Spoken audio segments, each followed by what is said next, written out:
welcome back to Lit Laugh Lounge, except we don't have our lounge, so we're just lit and laugh. Welcome to our Crescent City edition, episode 2. Dos. Yup. Dolce and Gabbana. Where we left off, I actually don't remember where we left off. On chapter 8, Ethan was doing something. They were all chilling in the Viper Queen's lair, and then dun dun dun, the Hind walks in. Hind. I'm dyslexic, guys. Just let me live. And that's where we leave off, and then we go back to Bryce and Nesta, who undoubtedly are still walking.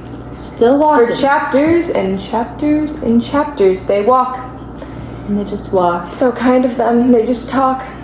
It's like the equivalent of just walking through the forest for half a movie. It's so fun. I enjoy reading it so much. Especially knowing that the night court is just like right above them, like that really cool city. But like, what are they gonna do? Go bounce with Favor's baby? Literally. Hang out with Nyx. Like, Bryce got things to do. She don't have time to go bounce that baby. Oh my gosh. But I want some action that isn't walking through a tunnel, so.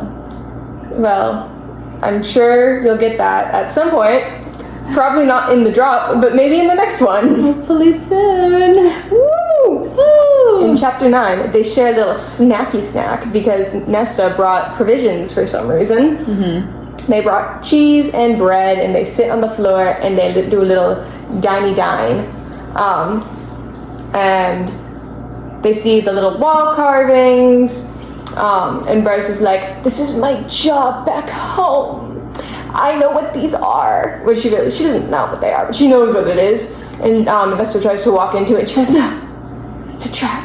And then Nesta puts a little fire on it, and all the trap goes away because magic, of course. Yep. Triggers all of them. And then she's like, "You have my gratitude." And they keep walking. It's like a little bonding moment. They do the little walkie walk. They do their sit and eat, and the shadows move. And like a pebble drops or something, and Bryce is like, "What was that?" And Nesta's like, "It's the shadows." Which is weird for Azriel, considering how Azriel will never be heard if he doesn't want to be heard. He's having a glitch out because of the sword. Oh, that's right. You should brain, Alana. My Get it bad. together. Which is weird. He's glitching out because of the sword and the knife. Tweaking. I start tweaking right now. But yeah, so It's not a very eventful chapter. it's really not. And then in 10, Bestie Lydia shows up. I love her. She's been my favorite part of this whole book so far, is Lydia's chapters. I liked her in the last one too. I like anyone who causes drama. If you guys will know from our previous selection series, when I was like, I loved Celeste as a child, because anyone who causes issues, I love them. So Nesta, Celeste, and then Lydia were all just like, I was like, yes, drama. So she walks in and she's like trying to be all macho and like have her little, personality out, and then she's like, "Guys, I need you to just like help me save him. I need you to help me save him." And she's like sitting there blushing when they ask about him. Pretty please help me save room. And they're all like, we can't trust you. And she's like, "You're literally his only chance. Like, his only chance." And they're like, "I don't know." And she's like, "Guys, show up at a dock in 2 days. 2 days. Help me get Rune out." And like, 3 days. Oh, 3 days. No, 2 days for the doc, 3 days for the breakout. Oh. So you're right. Yeah. But anyways, and like this is his only chance. And they're like, I don't know. We'll see. And then like it cuts to Ethan, and Ethan's like, "Guys, we got to get him out somehow." And then the Hind is like, she's trying to convince them, and she's talking about the depth charger, and that's kind of what like really gets them, is when she's like, "I dropped that pebble or whatever the fuck it was that got the depth charger to come to you for the first time." So that kind of gets them.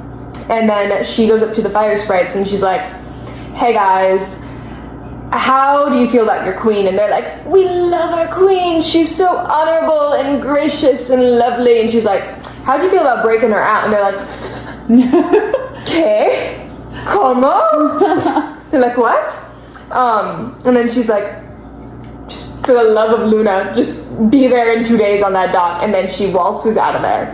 And then they're like, how the fuck are we gonna get Therion out of there? Because he's kind of like their bitch on the depth charger. Like, that's who they need. Mm-hmm. So they're like, how are we gonna get him out? Who knows? Maybe we'll learn in the next chapter. I am wondering if I feel like Lydia's getting a little too confident in her double agenting right now. Because like before, it was literally just like Cormac knew, but I'm not even sure Cormac knew her identity. He didn't. Yeah, no, he didn't. So like literally no one knew. And then at the end of the last book, Bryce knows, and all of the gang that tried to break in. Team Fuck You? Was that what they called themselves? I don't remember. I think so. But anyways, and so like no one knew before that, and so now all of these people know, and she's also being rather bold about her. Extremely. Like she just showed up in the Viper Queen and was like, "Hey guys, love has made her reckless." Yeah, literally. Like I'm Agent Daybright. How y'all doing? How y'all doing? And then she also she didn't tell the Queen, but she was very weird about the Queen. Very wacky. So I feel like Regulus is keeping an eye on her. Regulus. I knew you were gonna say that. His name is so wacky. Oh god. And then in chapter 11, Bryce jumps into a river. She does. That's like, it's not the entire chapter, but she's like, they walk in and she comes across this river, and the star is like, boop, boop, boop, boop, you should go in there. They're just talking politics and stuff. They see like more of the carvings, and she's like, who's that? And she's like, some high lady and high king and whatever, yada yada yada. And then she sees the little star being like, go in the river, and she's like, swim team time, and just swan dives on in there. And Nesta's like, you bitch, and for whatever reason jumps in after her. Yeah. And they do a little tumble around in the darkness and the water. And they end up in some pool. And then Nesta's like, what the fuck are you doing? And she's like, I was getting answers. And she's like, but we didn't have to jump in. And then Azriel shows up with the Star Sword. Azriel! She's finally given him a personality. I'm so happy about it. He's always had a personality. He stands in the dark. You just never saw it. She didn't write it. No, she did. He has mannerisms that he does throughout the whole books. Like in the standing? Past. No. In the dark? He has little mannerisms that if you're not reading carefully, you won't see. He stands in the dark and he smirks, or he looks maybe angry. You're just not attentive. I think he just stands in the dark a lot. No, he has a personality, and I will die on this hill. When we do our reread of ACOTAR, we'll figure out if he has a personality. I know he does. He just stands there. He is my favorite character for a reason. He has a personality by proxy of Cassian, who has too much personality. That might be true, but I swear he had a personality before. You just didn't want to see it. He wasn't causing drama, so you didn't care. He sat in a corner. It's not he was sitting in a corner. He did his little things. He like tortured little people, you know. Like it once. He did it a few times. Tell me. I don't remember. Yeah. Right. No, but I know he has a personality. He only comes in book 2. Yeah. He only has one other book, and then the Christmas special. Well, he's got book 2, book 3, Silver Flames. Silver Flames doesn't count as a book to me. Yes, it does. It doesn't count. It's a whole book. No, but it doesn't count in the trilogy, because when I read it was only 3 books, and then the Christmas special came out. Okay, but he still has a whole personality in Silver Flames. No, yeah, but like I'm talking about the 3 books. Okay. The original 3 that Sarah was planning, and then for whatever reason picked up, was like, I can't let them go. Mm-hmm. And those 3 books, she did not flesh out that man's personality. She went spooky dark man in the corner, boogeyman. And then Christmas special, I'm sure she gave him a little bit more. I did, honestly, but I can't remember. I don't like that book. I keep that one out of my brain. And then she gave him a little bit more personality in Silver Flames, because she was like, women, and he was like, women. And he basically, I could probably count on one hand the amount of scenes he was in that book. In Silver Flames? It was all Nesta and Cassian. No, it wasn't all Nesta and Cassian. He was still in it quite a bit. He was in like 2 training scenes, the end scene. He was in all the training scenes. Yeah, and there were like 2 of them. They literally trained on top of the roof for half of the book. I know, but I'm pretty sure I don't think there were that many. He was there though. Because I can only remember 3, and it was the one at the Illyrian camp, and then the 2 on top of the. I think they had more on top of the. Unless they were doing like yoga or something and they weren't actually training. But I only remember 3. Anyway. She's just an Azriel hater. I like him now that she gave him a personality. He's had one. He didn't. Not enough of one for a book. Maybe in a TV show if he just stood there menacingly. But to stand menacingly in a book, it's like, oh, I forgot he's there because he didn't speak. She jumps into a river. Star Sword, woo! And the bros are discussing how to break out of the dungeon without Lydia. And like by the bros, I mean Baxian, Rune, and Hunt, because they're kind of cuckoo for Cocoa Puffs right now. Like, I don't know what is they're laced with pain. They're being tortured. But they're like discussing how to get out of there, and Hunt's like, you should call up your dude, and Rune's like, I'm not calling up my dude, because that's smart. How else would you get out of there, bro? And then chapter 12. Asriel's here. He's chilling. He's they talk about the different kinds of like fae in the world. So she's like, oh, like, do you guys have myrrh? And like, that's the only one I remember, if I'm being completely honest. She's like, do you guys have myrrh? And like shifters and like this and that, vampires, whatever. I think is what they're called. But I do not remember those existed. And she's like, do you have those? And he's like, no. And that's just like, we got high fae and we got lower fae. And she's like, and Bryce is like, what constitutes lower fae? And that's just like, that bitch right there. That bae is lower fae. That's it. I guess high fae is like the ones with the pointy ears, and then everyone else is just lower fae or whatever. I think it's lesser fae. Lesser fae. But they talk about it. And then Asriel's all fidgety. He's all tweaking out because of the Star Sword and the dagger, and then Bryce tweaking the fuck out. He's not happy about this. And Ness was like, I've never seen him so fidgety. And Bryce is like, so about your hands. I don't know, she is on this man. She is like, someone I knew was burned once. Yeah. And like stares at his hands. Like, why is she on this man? She really is. And then Bryce trips and falls, and she cuts her hand, and it isn't healing. And they are very much talking about why it isn't healing, because they're like, your knees healed when you tripped and fell. And she's like, I don't know. Must be like blood flow or something, low blood pressure, I don't know, anemia. Something like that. And they're talking about the Daglin, and Nesta's like talking about her sword and her piece, and she's like, oh, last bitch she fought me laughed about it too. And Bryce is like, I ain't laughing. I love inner peace. And then they're talking about like the Asteri and all that, and they're talking about her tattoo, through love all is possible. And they end up talking about Danica, and Nesta's like, well, why don't you just call her up? Why don't you just call Taylor up and ask her what the fuck they're doing? And she's like, she's dead. She's gone. She's dead. Sorry. Danica is dead. And everyone's like, ooh, damn, sorry. And so they go back to talking about the pictures on the wall. And they're like, oh, well, like, if you're such a genius, like, what do you see on the wall? And she's like, I see that there was happiness in the land once. And they're like, that's it? She's like, really? And they're like, that's it? And she's like, that's all that matters. Like, okay, tour guide. Wow. She must be really good at her job. And then going to chapter 13, we start off with Ethan, everyone's favorite Sunball player. I love Ethan. She does love Ethan. She's an Asriel hater and an Ethan supporter. So I don't know. I'm not an Asriel hater. Can't trust her. Anyways. I'm not an Asriel hater. She just finally gave him lines. Oh my The man didn't speak. Anyways, Ethan meets with the Viper Queen, and so they're talking, and she's just kind of like, they're kind of having weird banter back and forth, but it means the Viper Queen, so she kind of slays. I love the Viper Queen. And Ethan's basically like, what's it gonna take for all of us to walk out of here? And negotiations. Yeah. He's a business major, guys. He literally is. Sunball with a business minor. And then Viper Queen is like, I don't think I want to do that. I'll just hand you over. And he's like, no, you have a price. What's your price? And then the Viper Queen's like, actually, I want you to just do one fight. And he's like, one fight? Uno fight. Yeah, Uno fight. And he's like, is that like what else? And she's like, yeah, one fight for me, and then I'll let you and all your friends go, including Therion, which is weird. Very weird. Why is she completely like letting him scotch free, like completely unbound? Which is very weird. Very odd. Yeah, so I don't know why she did that. She definitely has a plan.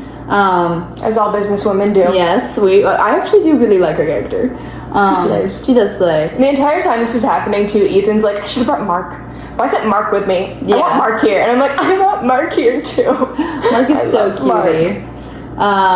But yeah, so then he agrees, they walk out, and that's that. And then next we have Lydia it switches to Lydia and Pollux, and basically, oh my god, that scene was wild. I forgot about that. Sometimes I like with Sarah, I'm like, girl, you thought these words, and then we're like, yes, I'm going to type this out onto a computer and then send it to millions of people. Oh, Sarah. Oh, Sarah. I will never... I just don't think I'll ever be able to explain how shocked I was when I read it was swinging. And I was like, what? It's not even that bad. It's just like the imagery on it is wild. That's crazy. But yeah, anyway, so Lydia and Pollux are talking together, and she's like, hey, babes, I'm on my period. I can't meet Regulus.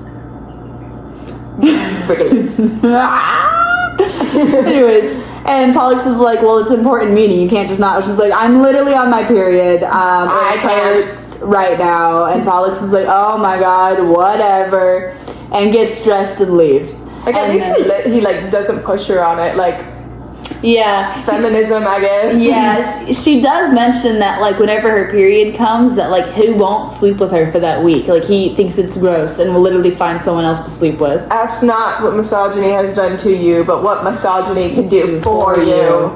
Anyways, so Lydia runs to the bathroom where she keeps her secret burner phone she gets every month. And she's like, calling Taylor up, and she's like, hey, rebels, can I like get some troops here? I'm gonna make a big old move against the Asteri, and we're gonna break out Rundanon. Crown Prince of the Belvaran Fae.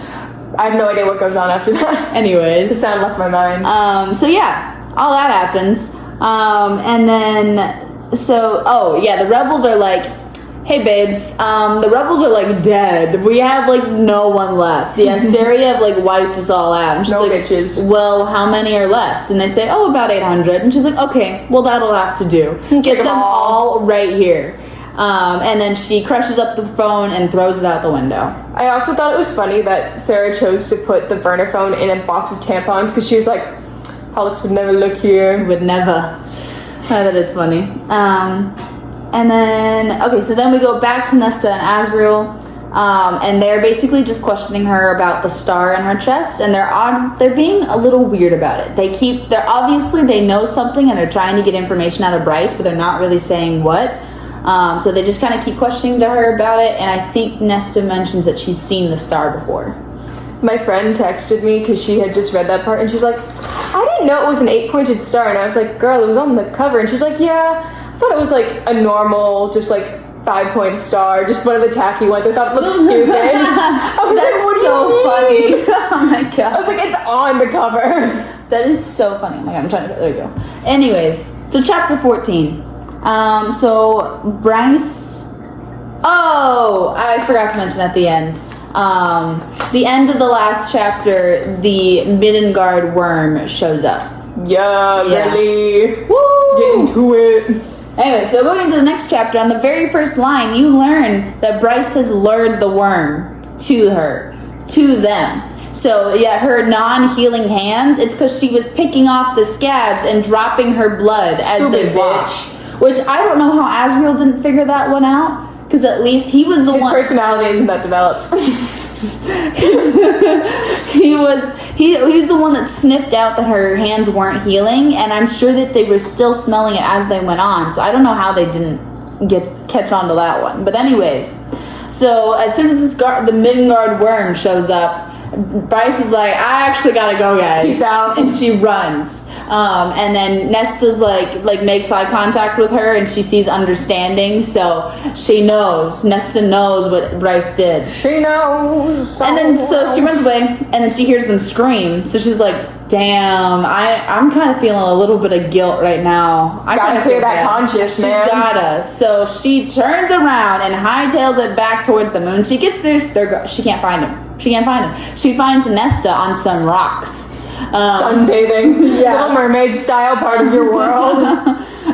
She's like, hey boys. Anyways, so Bryce is like, oh my god, Nesta. And then Nesta pops up and she's fine. And then Asriel has like a sword in her back. And he's like, give me one reason why I shouldn't kill you right now.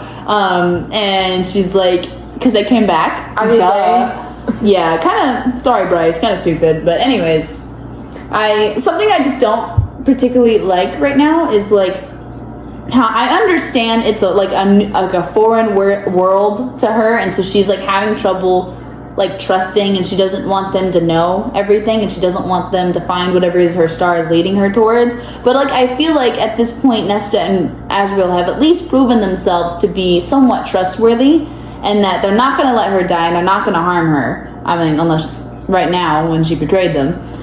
So I just find it annoying that at like every chance Bryce is like not sharing information and purposely like leading them astray. Was she like? Did someone betray her in the last book or something?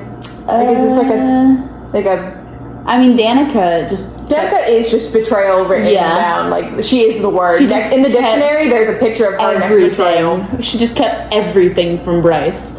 I don't know, because like if I dropped you in a world and like a random man picked you up and was like, "Hey, what the fuck are you doing here?" and then kept pointing knives at you and then threw you in a dungeon under a mountain and was like, "There are monsters under here, talk," but we're fine. They're gaslighting her. We won't hurt you, but like tell us. Like I'd be whacked out. At that point, like I understood, but like they've been in this tunnel for what seems like probably over a week now. Hours. Not hours. She says days. She says it's not. It's hours. Like it's probably maybe at most 2 days. I swear to God, she said days. Because I know they sleep maybe twice, and I know the first time she sleeps is before Azriel shows up. But anyways, they've been in here for a while, and they have been bonding while walking. Like imagine we walked together for 48 hours. 48 hours. Like imagine one of you's a man though. It's Azriel. He's a man with a sword. And who's very tall. Whatever. Obviously, they don't intend to harm to her, except for right now. She don't know because that. she betrayed them. I would like to point out, she betrayed them. Anyways, and so then they're like, all right, you're going to be bait. And so then she's bait. Wait, is that all? I'm like, there's some pop culture reference that's like in my brain for bait, and I cannot figure out. Oh, that's gonna haunt me. I don't know. I feel like someone's named Bait because I don't know. Continue. And then we pop over to Ethan for just a quick second. And Ethan and they're just having a conversation, just having a convo about how Ethan is stupid for accepting the Viper Queen's deal. And Therion's like, okay, cool, I'm out from the Viper Queen, but like the moment I leave, the River Queen's gonna kill me. Man is on a timeline. Yeah. Ethan's like, I don't have time for this. Yeah. I'm on a timeline. I have 2 days. So Therion's like, gee, thanks, Ethan. You should have asked me beforehand. And Ethan's like, I don't give a shit. You're leaving. And then we pop back over to Nesta. And Nesta pulls out the mask. Oh. She just pulls it out. And Azriel's like, yo, what the fuck? Don't do that. Yo, girl, yo. Don't do that. You got a license and a permit for that? Yeah. And he pulls it out and just continues on. And so then Azriel's like dragging Bryce away. And like this like demonic presence of the mask shows up and starts wrangling the Middengard worm, and Bryce is all like, wait, we've got to help her, and Azriel's like, she's fine, we're good, we gotta go. Azriel's like, shut the fuck up, we have to go. And then so Bryce kills the worm, and Nesta kills the worm. Sorry, my B. Nesta, Bryce is struggling. Yeah, Nesta kills the worm, and then Azriel runs back over to Nesta after she kills it, and she's still got the mask on, and he's like, Nesta, Cassian, Rhysand, Feyre, Elaine, Nyx. He just starts like listing all these people, and then she like calms down. Because through love, all is possible. Yeah, that's crazy. Gotta love that. Anyways, and then she takes off the mask. And she's like all like weary, and then like let's go. Lego. Yeah. So that was the end of chapter 14. And going to chapter 15. Okay, so Bryce finds out that Nesta and Azriel were well aware that she was going to escape. In fact, Rhysand predicted it, that she was going to teleport into the Grates. I hope they put money on that. Yeah, they definitely did, especially Cassian. And so they were told to follow her, and that's why they packed water, and they also caused the cave-in because they wanted to see what Bryce would find, because they knew that she was going after something. And yeah, so and then we switch over to Rune and Lydia. Besties. Yeah, and they're on the little mine bridge again, and Rune's in a whole lot of pain because he's being tortured. And then they're chit-chatting, and they're like, do you know where Bryce is? And she's like, I don't know where Bryce is, but neither does Regulus, so we're good for now. Important. Girl, if you hit my freaking microphone, cat break. Anyway. On the floor. And anyways, but she's like, hey, Regulus has like 1,000, he's got 1,000 mystics looking for Bryce. And once they find her, Bryce is toast. So we gotta find her first. Tostito chips. Yeah. Okay. So we gotta find her first. Because each of these mystics is looking in a different galaxy. So they will find her. Eventually. Yeah, so, and then Rune's all like, I don't know about Bryce. And Lydia's like, you underestimate Bryce. She's standing up for Bryce like that. I love Lydia. And Rune's like, fuck you. Because he's being a little bitch baby right now towards Lydia because she, like, lied to him or whatever. But, like, who did he think the most influential, like, secret rebel Who agent knows was gonna be? everything. Who knows everything. Stupid. Anyway, so he's being a little bitch to her, and is like, I don't care, I don't want your fucking excuses, and he jumps off the bridge again. He's like, you're dead to me. Mm-hmm. Bitch is crazy. Yep.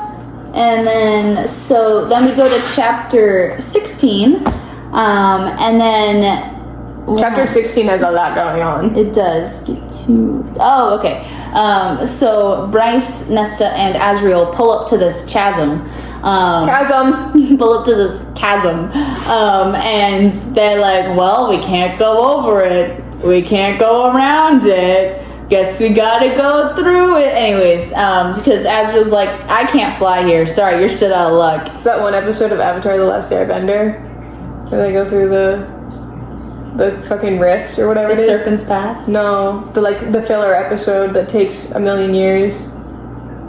It's like the Northern, I don't know what it is. It's like they do their little walkie walk and there's monsters inside there. Crazy. Someone tell me what it is. Forgot. Anyways, and then, Bryce is like, do you know what a battery is? And they're like, oh, what? And then so she explains the concept of a battery. And then she's like, now that is my star. If you use I am a AA battery. Yeah, if you use your unfiltered power on me, Azriel, you can charge me up and I can teleport us or winnow us over there. And they're like, okay. Azriel's like, okay, I'll try. Yes. How much should I give you? And she's like, just start slow. Let's do a little bit first. I don't know how your power's like. And so, and she's like, don't miss. And he's like, well, I won't be sad if I do. And so he sends his power straight into her star, and she describes it as like a burning, like it burns her, like she's having trouble breathing right now. Like a burn? Yeah. Like the one like on his hands? Yeah. That she cannot get over for some reason? I don't know why. It's like, I feel like scars are so normal for her. Like Rune? Yeah, well, Rune and... Because that's like, Hunt. when she talks about it, she's like, my brother was burned, and she's like, by the man who served me, and Nesta's like, fuck him up, bro, and she's like, I will. One day I will. And then the way she describes Azriel's power is as undiluted power and like 100 proof liquor. And if you're over the age of 21, you would die if you had 100 proof liquor. Don't touch it. Hey, Goose. All right. Cool.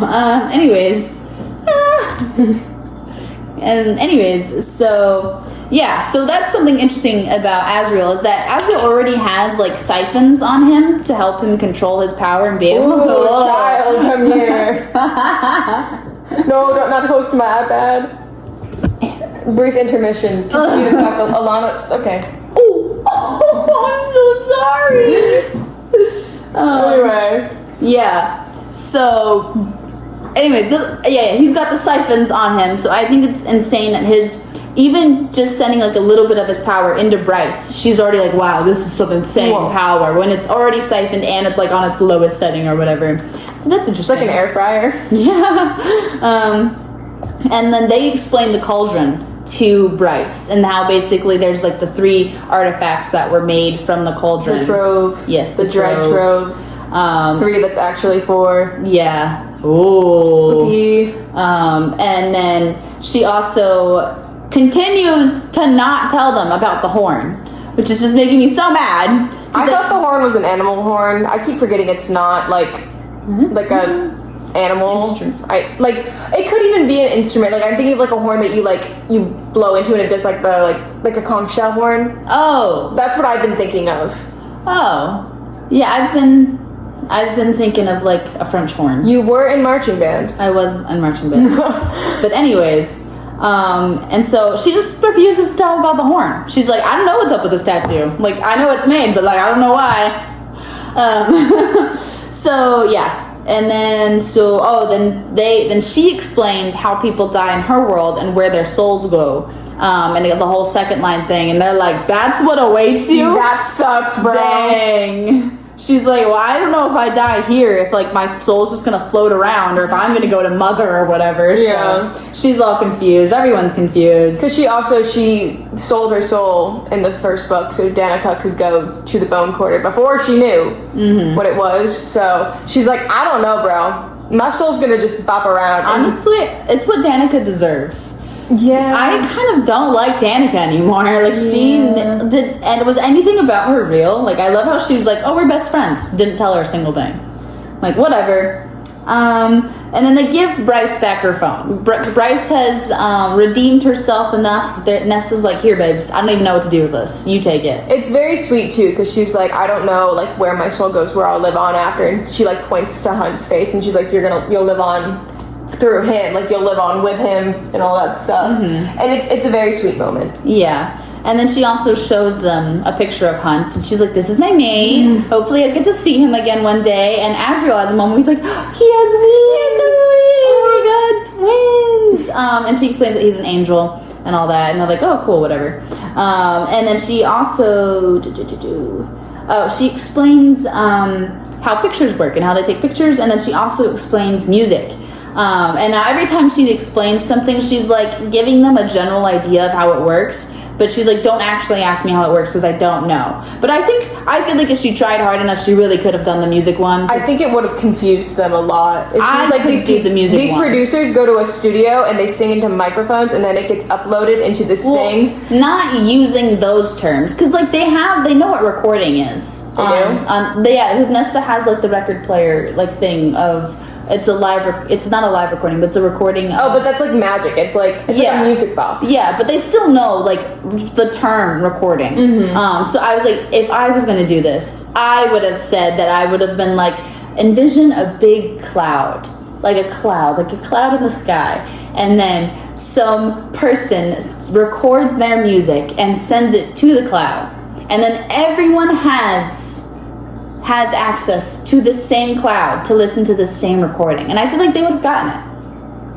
I would have thought like precipitation. I would have been like, what happens when it rains? Where does the music go? Said, imagine a cloud like okay, whatever. Anyways, moving on. It's raining Ariana Grande. Anyways, so they're walking in this tunnel some more, and they pull up to this giant door. And they're like, hey, that door has my star on it. And they're like, not to be confused with the 5-pointed star Alyssa Diaz thought was on Bryce's chest. Oh my god, the 8-point star has the 8-point star. And then they're like, let's open the doors. And then that's the end of the chapter. I always think of the Taylor Swift thing from Tumblr when she like drew the stars and she's like, stars, do you like them? Do you like them? The Swifties will get it. Okay. Anyways, so predictions for next few chapters.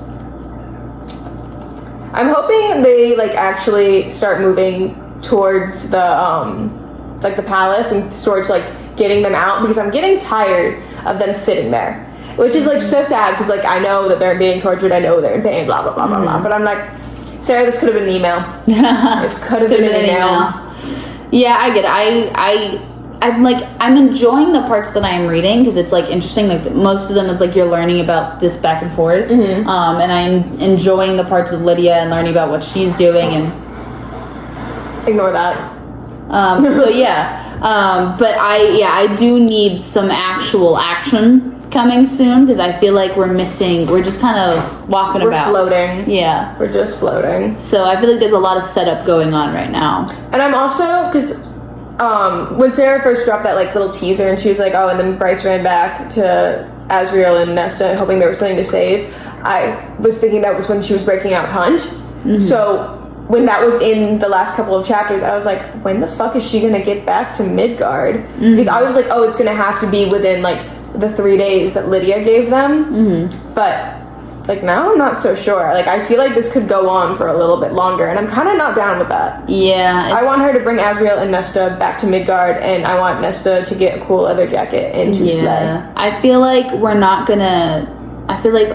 nothing's gonna pick up until after the drop. The drop, yeah, probably. So I feel like all of this is just setting up for for the main action that's coming up, which I mean that's how books work, but like it's kind of going a little slow when it's 800 pages total. So yeah, I think it would be really poetic also if they make because Lydia talks about it in like the book, the mountain that Hunt lost the original rebels lost the fight on is where Regulus is now keeping like the technology stores. Ooh. I think it would be really like poetic if they go back and they like win there. It would be poetic, but something else is I wonder if that 8-pointed star room that they just found might be a portal to that mountain. That could be interesting. Why that mountain? I don't know. It's a mountain near the palace. What if Bryce just opened the doors and walked back? And she's like, Midgard? "Oh, this is Midgard now, guys. Come on. Welcome. I'll show you the crib. I'll get you a dirty Shirley. Let's go." Oh my gosh. But yeah, that could be interesting. I doubt it's gonna happen, but that'd be fun. I hope they tell the Sprite Queen about Lahava. Was that her name? Yeah, Lahava. I cannot read that name ever, but yeah, I hope they tell her about her, and she's like, oh my god, Sprite Queen. But I'm sure if that happens, it'll be like a later in the book. Oh yeah, I'm speculating. I'm doing speculations. Also, final thing I'm saying, if you're posting spoilers for this book on TikTok right now and you give me a 1-second spoiler warning, you are on my death note list right now. Like you are gonna have a heart attack this week. Also, because I have a new addiction to like CapCut. Like cat memes but with the green screen, and so I keep making them for this series. And if you go on TikTok, Bookmates 807, you can find them, but I give a 5-second warning, guys. Goose, I need you to stop.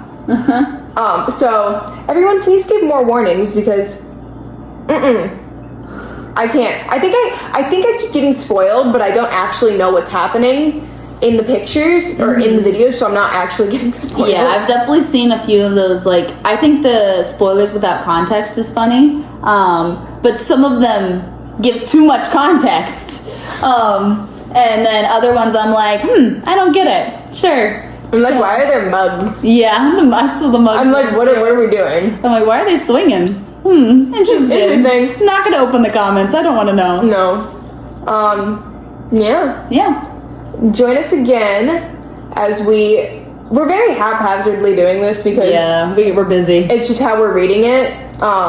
So there will be 2 uploads every week.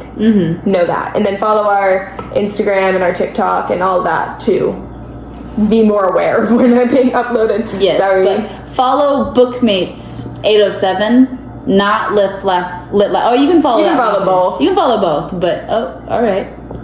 The TikTok just hates our original account. Anyway, I'm gonna sign off now because my cat's definitely gonna knock over my iPad. Okay. Peace out, Girl Scouts. Thanks so much for listening.